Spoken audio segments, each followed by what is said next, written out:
ఈరోజే చైత్ర శుద్ధ ద్వాదశి, పైగా శుక్రవారం. మరి ఎంతో విశేషమైన ఈరోజు ఈ కథను వింటే చాలు, తెలిసి తెలియక చేసిన పాపాలు తొలగి కోటి జన్మల పుణ్యం వస్తుంది, సకల శుభాలు కలుగుతాయి. మరి ఆ కథ ఏంటో ఇప్పుడు ఈ వీడియోలో తెలుసుకుందాం. పూర్వకాలంలో త్రేతాయుగంలో మధుర పట్టణంలో సోమశేఖరుడు అనే ఒక బ్రాహ్మణుడు ఉండేవాడు. అతను సకల శాస్త్రాలు చదివాడు, 4 వేదాలు నేర్చుకున్నాడు, వేదాంత విద్యా వివేకం సంపాదించాడు. అంతేకాదు అతను ఎల్లప్పుడూ సత్యాన్నే మాట్లాడతాడు. దయామయుడు. అతని భార్య పేరు విశాలాక్షి.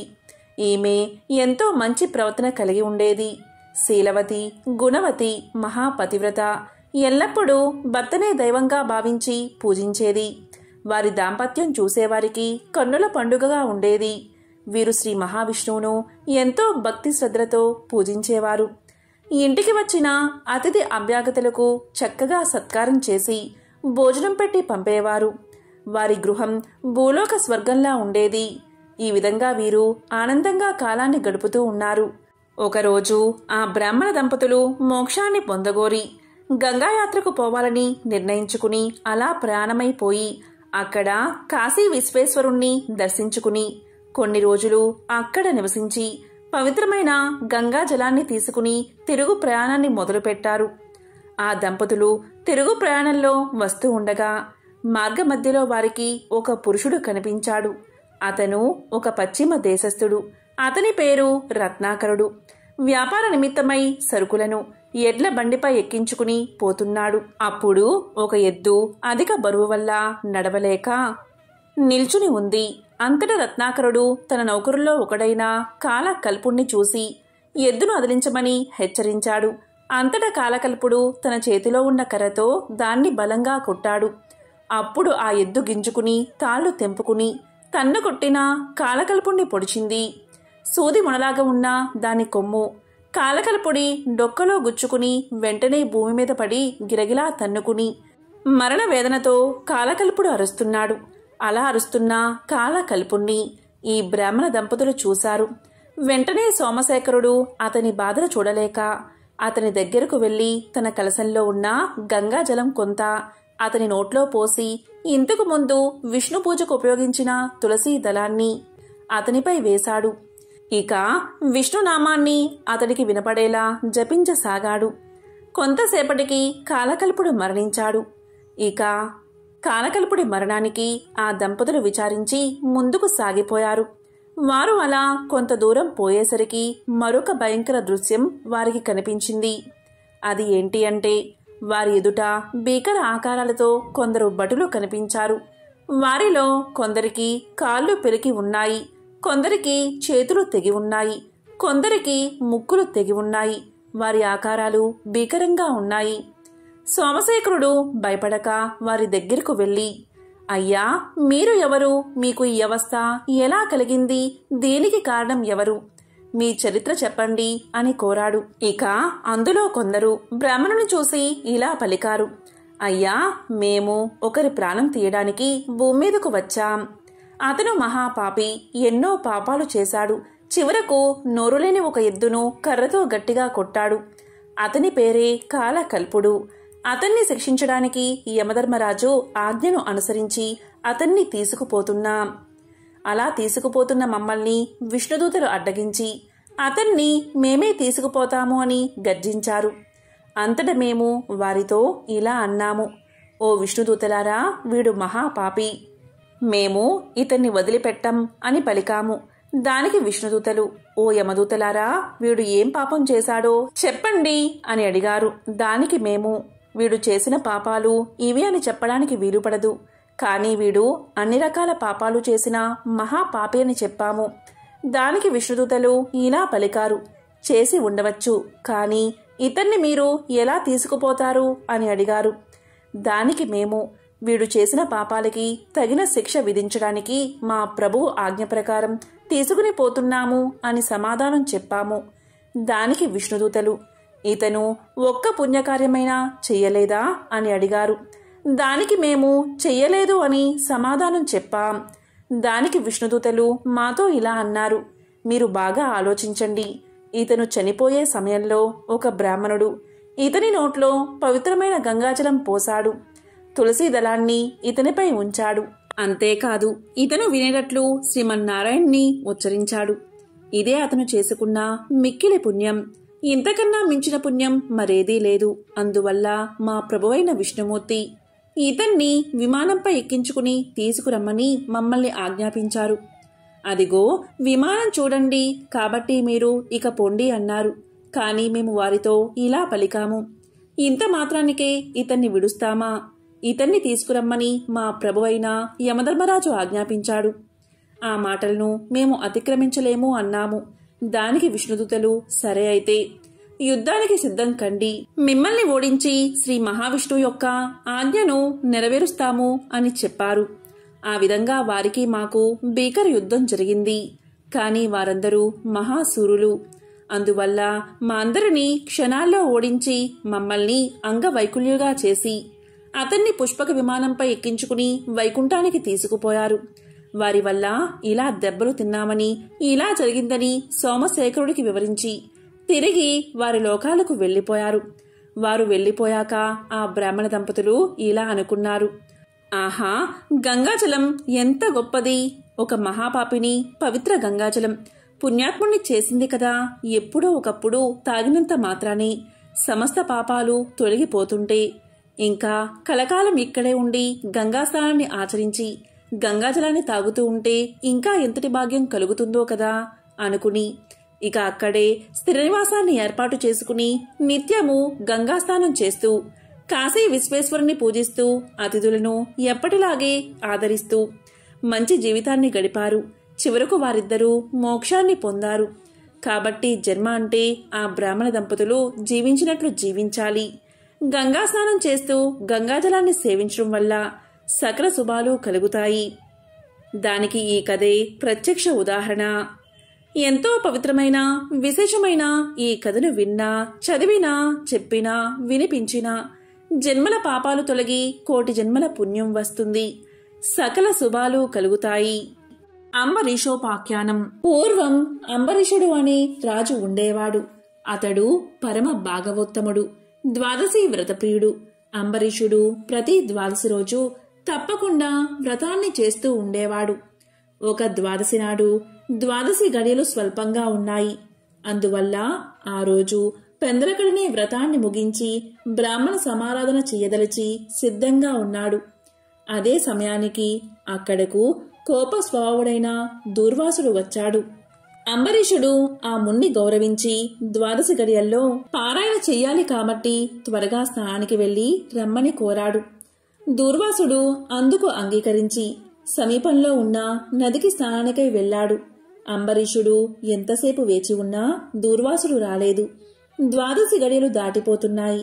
అందుచేత అంబరీషుడు తనలో తాను ఇలా అనుకున్నాడు, ఇంటికొచ్చిన దూర్వాసుణ్ణి భోజనానికి రమ్మన్నాను. ఆ ముని నదికి స్నానానికి వెళ్లి ఇంతవరకు రాలేదు. బ్రాహ్మణులకు ఆతిథ్యమిస్తానని మాట ఇచ్చి భోజనం పెట్టకపోవడం మహాపాపం. అది గృహస్థునకు ధర్మం కాదు. ఆయన వచ్చు వరకు ఆగితే ద్వాదశి గడియలు దాటిపోతాయి, వ్రతభంగం అవుతుంది. ఈ ముని మహాకోపస్వభావం కలవాడు. ఆయన రాకుండా నేను భోంచేస్తే నన్ను శపిస్తాడు. నాకేమీ తోచడం లేదు. బ్రాహ్మణ భోజనాన్ని అతిక్రమించరాదు. ద్వాదశి గడియలు మించిపోకూడదు. గడియలు దాటిపోయిన తర్వాత భోంచేస్తే హరిభక్తిని వదిలినవాడవుతాను. ఏకాదశి నాడు ఉన్న ఉపవాసం నిష్కలం అవుతుంది. ద్వాదశి విడిచి భోంచేస్తే భగవంతునకు భోజనం చేసిన దుర్వాసుడుకు కోపం వస్తుంది. అదీ కాక ఈ నియమాన్ని నేను అతిక్రమిస్తే వెనుకటి జన్మయందు చేసిన పుణ్యం నశిస్తుంది. దానికి ప్రాయచిత్తం లేదు అని ఆలోచించి బ్రాహ్మణ శాపానికి భయం లేదు. ఆ భయాన్ని శ్రీ మహావిష్ణువే పోగొట్టగలడు. కాబట్టి నేను ద్వాదశి గడియల్లో భోజనం చేయడమే ఉత్తమం. అయినా పెద్దలతో ఆలోచించడం మంచిది అని సర్వజ్ఞులైన కొందరు పండితుల్ని పిలిచి వారితో ఇలా పలికాడు. ఓ పండిత శ్రేష్ఠులారా, నిన్నటి దినమున ఏకాదశి అవడం వల్ల నేను కటిక ఉపవాసం ఉన్నాను. ఈరోజు స్వల్పంగా మాత్రమే ద్వాదశి గడియలు ఉన్నాయి. ద్వాదశి గడియల్లోనే భోజనం చెయ్యాలి. ఇంతలో నా ఇంటికి దూర్వాస మహాముని వీచ్చేశారు. ఆ మహామునిని నేను భోజనానికి ఆహ్వానించాను. అందుకు ఆయన అంగీకరించి నదికి స్నానార్థమై వెళ్ళి ఇంతవరకు రాలేదు. ఇప్పుడు 12 గడియలు దాటిపోతున్నాయి. బ్రాహ్మణుణ్ణి వదిలి 12 గడియల్లో భోంచెయ్యవచ్చా, లేక వ్రతభంగాన్ని సమ్మతించి ముని వచ్చే వరకు వేచి ఉండాలా? ఈ రెండిటిలో ఏది ముఖ్యమైనదో తెలపండి అని కోరాడు.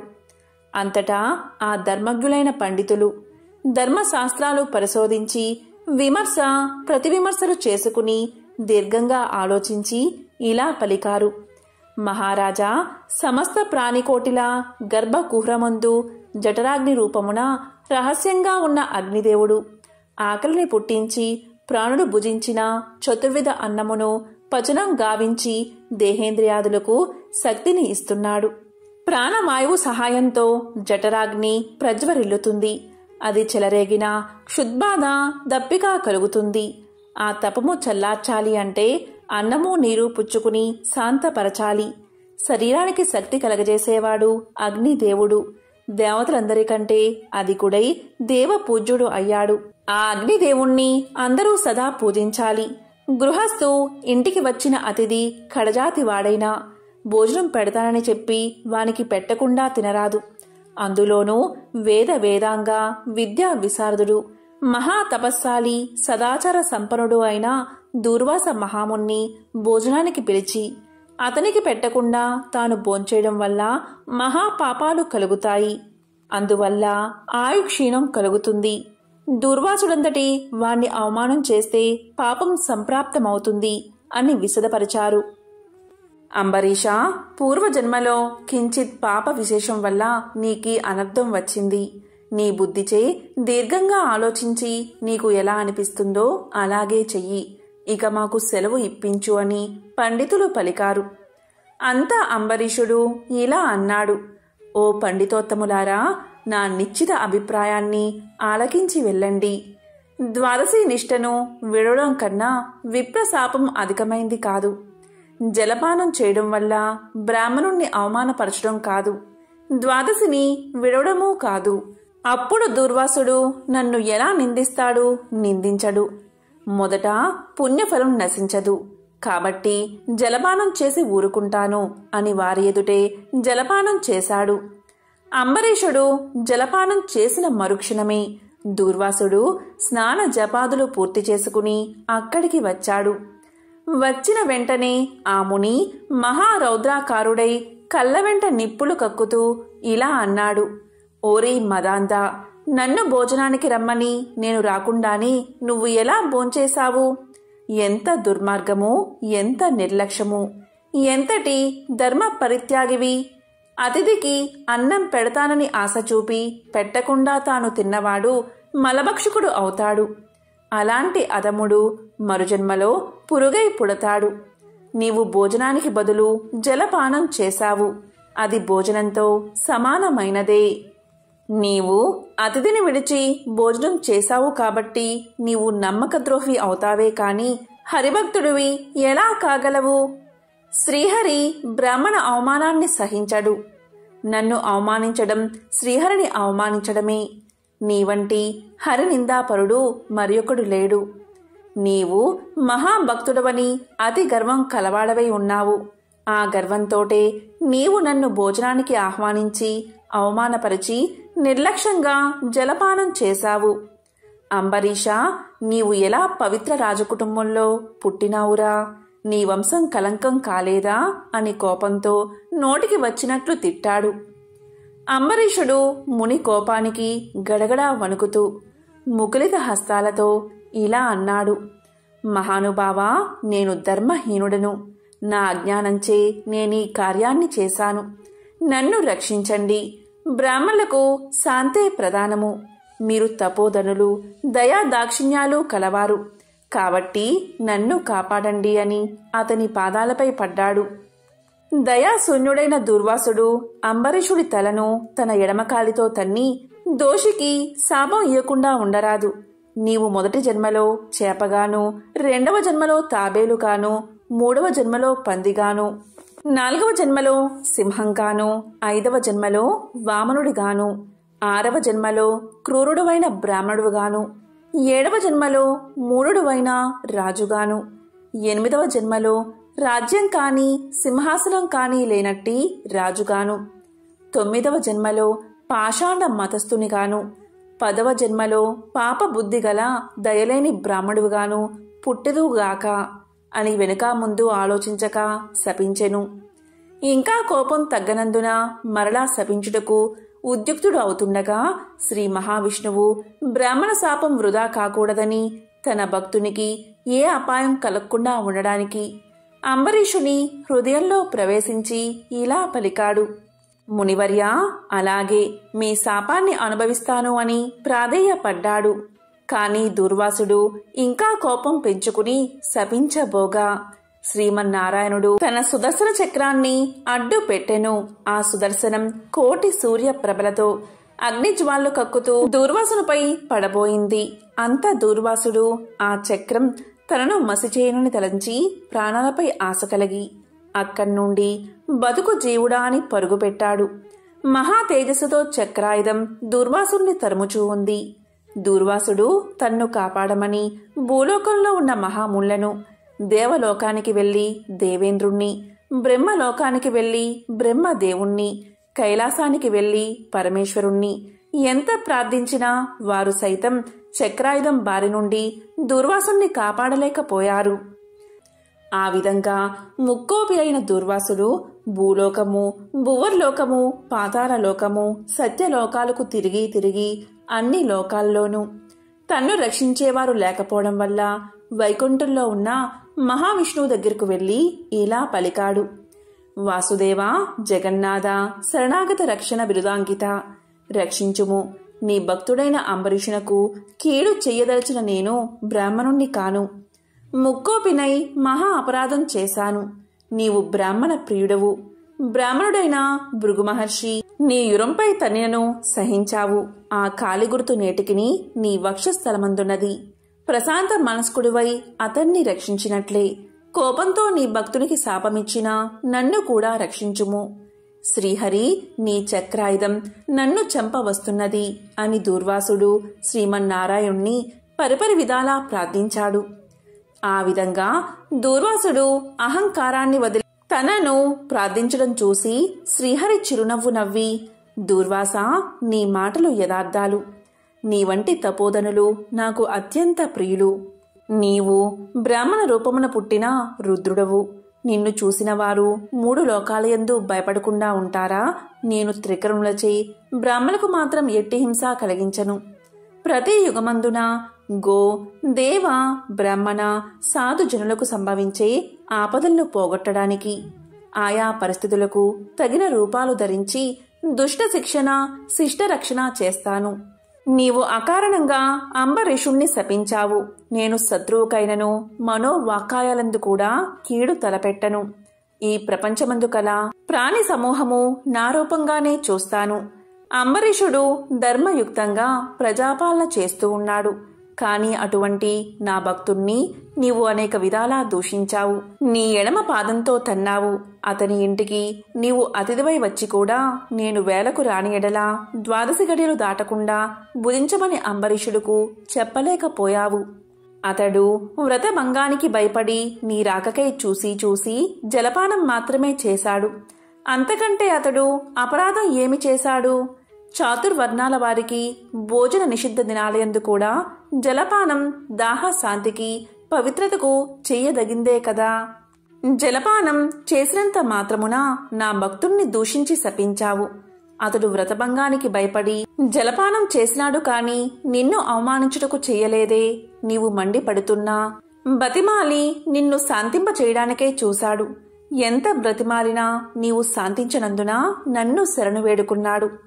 నేనప్పుడు రాజు హృదయంలో ప్రవేశించాను. నీ శాపఫలము 10 జన్మల్లో అనుభవిస్తాను అని పలికిన వాడిని నేనే. అతడు నీ వల్ల భయంచే నన్ను శరణు వేడాడు. కాని తన దేహం తాను తెలుసుకునే స్థితిలో లేడు. నీ శాపాన్ని అతడు వినలేదు.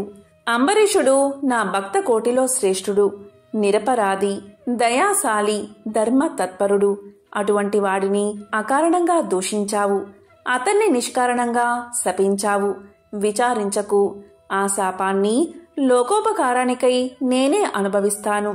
అది ఎలా అంటే, నీ శాపంలోనిది మొదటిది మత్స్య జన్మ. నేనీ కల్పమున మనువును రక్షించే నిమిత్తం సోమకుడు అనే రాక్షసుణ్ణి చంపే నిమిత్తం మత్స్య రూపం ఎత్తుతాను. మరికొంతకాలానికి దేవదానవులు క్షీరసాగరాన్ని మదించుటకు మందర పర్వతాన్ని కవ్వంగా చేస్తారు. ఆ పర్వతం నీటిలో మునగకుండా కూర్మ రూపమున నా వీపున మోస్తాను. వరహ జన్మ ఎత్తి హిరణ్యాక్షుణ్ణి వధిస్తాను. నరసింహ జన్మ ఎత్తి హిరణ్యకశిపుణ్ణి చంపి ప్రహ్లాదుణ్ణి రక్షిస్తాను.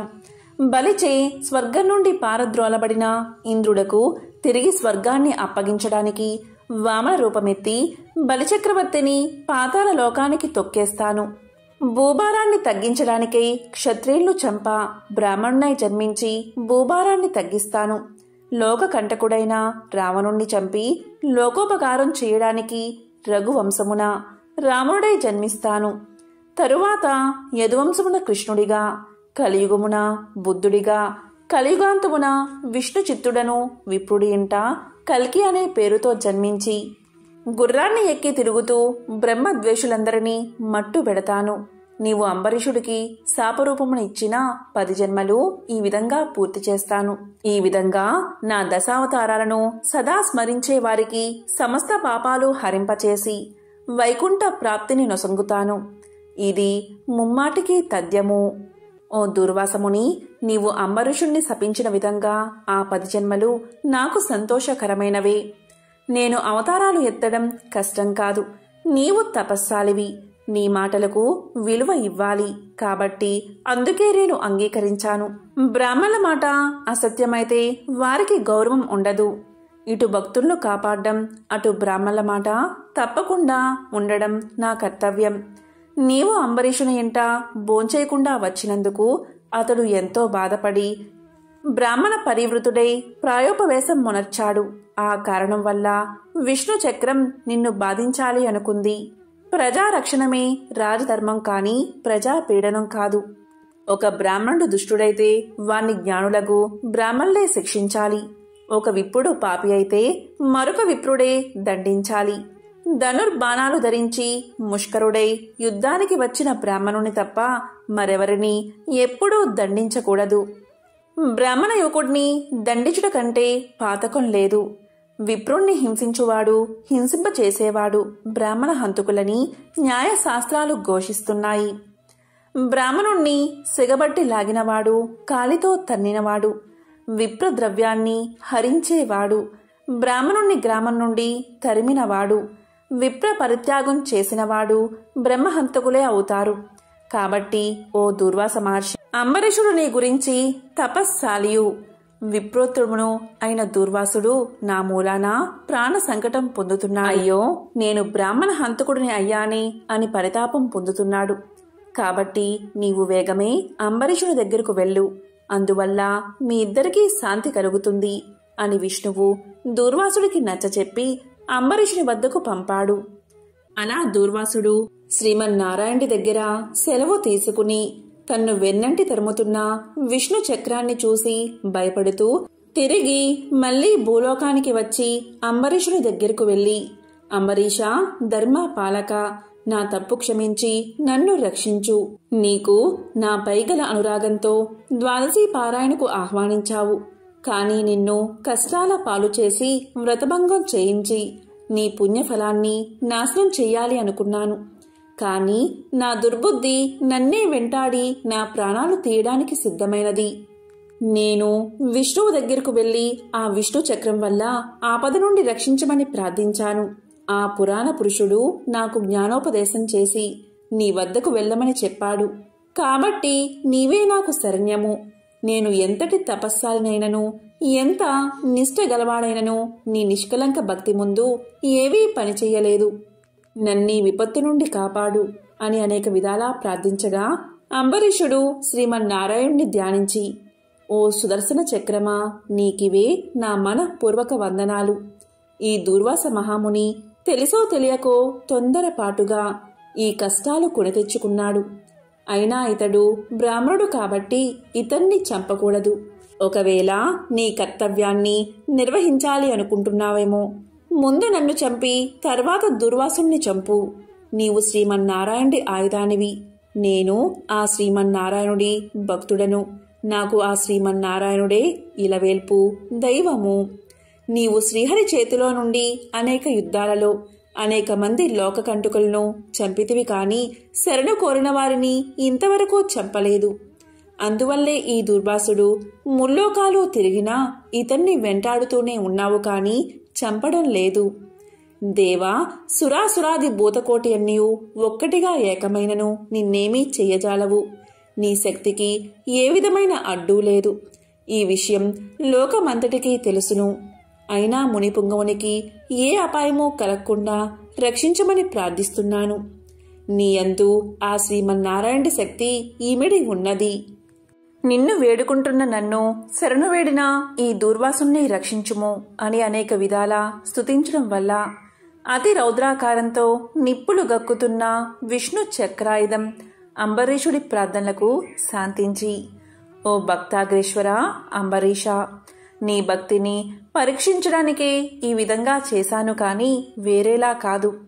అత్యంత దుర్మార్గులు మహాపరాక్రమవంతులైన మధు కైటబులను దేవతలందరూ ఏకమై కూడా చంపజాలని మూర్ఖులను నేను దుర్మార్గం నీకు తెలుసు కదా.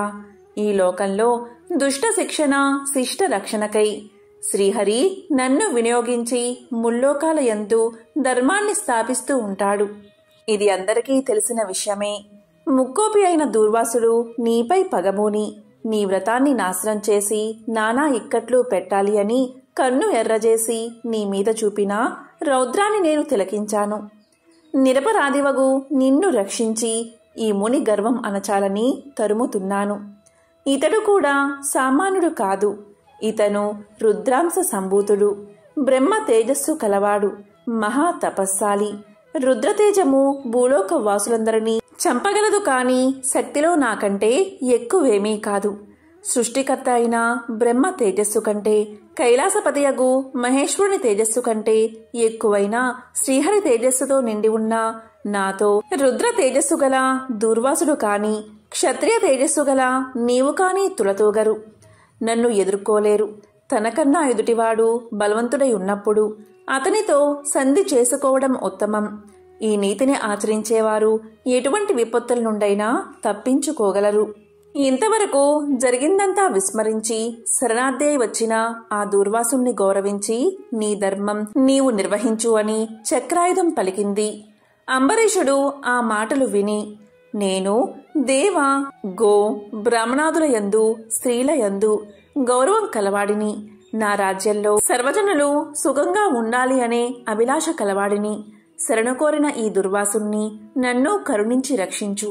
వేల కొలది అగ్నిదేవతలు, కోట్ల కొలది సూర్య మండలాలు ఏకమైన నీ శక్తికి తేజస్సుకి సాటిరావు. నీవు అలాంటి తేజోరాశివి. మహావిష్ణువు లోక నిందితులపై, లోక కంటకులపై, దేవ, గో, బ్రాహ్మణ హింసాపరులపై నిన్ను ప్రయోగించి వారిని శిక్షించి తన కుక్షియందున్న 14 లోకాలను కంటికి రెప్పవలే కాపాడుతున్నాడు. కాబట్టి నీకు ఇవే నా మనఃపూర్వక నమస్కృతులు అని పలికి చక్రాయుధపు పాదాలపై పడ్డాడు అంబరీషుడు. అంతటా సుదర్శన చక్రం అంబరీషుణ్ణి లేవదీసి గాఢాలింగనమర్చి, అంబరీష, నీ నిష్కలంక భక్తికి మెచ్చాను. విష్ణు స్తోత్రం 3 కాలాలయందు ఎవరు పఠిస్తారో, ఎవరు దాన ధర్మాలతో పుణ్యఫలమును వృద్ధి చేసుకుంటారో, ఎవరు పరులను హింసించక, పరధనములకు ఆశపడక, పరస్త్రీలను చెరబెట్టక, గోహత్య, బ్రాహ్మణ హత్య, శిశు హత్యాది మహాపాతకాలు చెయ్యకుందరో అట్టివారి కష్టాలు నశించి ఇహమందు పరమందు సర్వ సౌఖ్యాలతో తులతూగుతారు. కాబట్టి నిన్ను దుర్వాసుని రక్షిస్తున్నాను. నీ ద్వాదశి వ్రత ప్రభావం చాలా గొప్పది. నీ పుణ్యఫలం ముందు ఈ మునిపుంగువుని తపశ్శక్తి పనిచేయలేదు అని చెప్పి అతన్ని ఆశీర్వదించి సుదర్శన చక్రం అదృశ్యమైపోయింది. ఆ తర్వాత అంబరీషుడు దుర్వాసుని పాదాలపై పడి దండ ప్రణామాలు ఆచరించి పాదాలు కడిగి ఆ కడిగిన నీళ్లను తన శిరస్సుపై చల్లుకుని, ఓ మునిశ్రేష్ఠ, నేను సంసార మార్గమందున్న ఒక సామాన్య గృహస్థుడను. నా శక్తి కొలది నేను శ్రీమన్నారాయణ్ణి సేవిస్తాను. ద్వాదశి వ్రతం చేసుకుంటూ ప్రజలకు ఎట్టి కీడు రాకుండా ధర్మవత్తుండై రాజ్యం ఏలుతున్నాను. నా వల్ల మీకు సంభవించిన కష్టానికి నన్ను మన్నించండి. మీ ఎడల నాకు అమితమైన అనురాగం ఉండడం చేతనే తమకు ఆతిథ్యం ఇవ్వాలని ఆహ్వానించాను. కాబట్టి నా ఆతిథ్యాన్ని స్వీకరించి నన్ను, నా వంశాన్ని పావనం చేసి కృతార్థుణ్ణి చెయ్యండి. మీరు దయార్థ హృదయులు. ప్రథమ కోపంతో నన్ను శపించినా మరలా నా గృహానికి విచ్చేశారు. నేను ధన్యుణ్ణి అయ్యాను. మీ రాక వల్ల శ్రీ మహావిష్ణువు యొక్క సుదర్శనాన్ని చూసే భాగ్యం నాకు కలిగినది. అందువల్ల నేను మీ ఉపకారాన్ని మరవలేకున్నాను. మహానుభావా, నా మనస్సు సంతోషంచే మిమ్మల్ని ఎలా స్తుతించాలో నా నోట పలుకులు రాకున్నవి. నా కళ్ళ వెంట వచ్చు ఆనంద బాష్పాలతో తమ పాదాలు కడుగుతున్నాను. తమకు ఎంత సేవ చేసిననో ఇంకా రుణపడి ఉంటాను. కాబట్టి ఓ పుణ్యపురుష, నాకు మరలా నరజన్మ రాకుండా ఉండేటట్లు సదా మీ బోటి మునిశ్రేష్ఠుల యందు, ఆ శ్రీమన్నారాయణ యందు మనస్సు కలవాడనై ఉండేటట్లు నన్ను ఆశీర్వదించండి అని ప్రార్థించి సహపంక్తి భోజనానికి దయచేయమని ఆహ్వానించాడు. ఈ విధంగా తన పాదాలపై పడి ప్రార్థిస్తున్న అంబరీషుణ్ణి ఆశీర్వదించి ఇలా పలికాడు దూర్వాసుడు. రాజా, ఎవరు ఎదుటివారి బాధన నివారణ గావించి ప్రాణాలు కాపాడతారు, ఎవరు శత్రువులకైనా శక్తి కొలది ఉపకారం చేస్తారో అలాంటి వారు తండ్రితో సమానమని ధర్మశాస్త్రాలు తెలియచేస్తున్నాయి. నీవు నాకు ఇష్టుడవు, తండ్రితో సమానుడు అయ్యావు. నేను నీకు నమస్కారం చేస్తే నాకంటే చిన్నవాడు అవడం వల్ల నీకు ఆయుక్షీణం కలుగుతుంది. అందుచేత నీకు నమస్కారం చేయడం లేదు. నీవు కోరిన ఈ స్వల్ప కోరికను తప్పకుండా నెరవేరుస్తాను. పవిత్ర ఏకాదశి వ్రతనిష్ఠుడవగు నీకు మనస్తాపాన్ని కలగజేసినందుకు వెంటనే నేను తగిన ప్రాయశ్చిత్తాన్ని అనుభవించాను. నాకు సంభవించిన విపత్తును తొలగించుటకు నీవే దిక్కయ్యావు. నీతో భోజనం చేయడం నా భాగ్యం కాక మరొకటి అవుతుందా అని దూర్వాస మహాముని పలికి అంబరీషుని అభిష్టం ప్రకారం పంచభక్ష పరమాన్నాలతో సంతృప్తిగా విందు ఆరగించి అతని భక్తికి కడంగుడు ప్రశంసించి అంబరీషుణ్ణి దీవించి సెలవు తీసుకుని తన ఆశ్రమానికి వెళ్లిపోయాడు. ఈ వృత్తాంతమంతయు కార్తీక శుద్ధ ద్వాదశి రోజున జరిగినది. ఎంతో పవిత్రమైన విశేషమైన ఈ కథలను విన్నా, చదివినా, చెప్పినా సకల శుభాలు కలుగుతాయి. ఓం నమో నారాయణాయ. ఓం నమో భగవతే వాసుదేవాయ.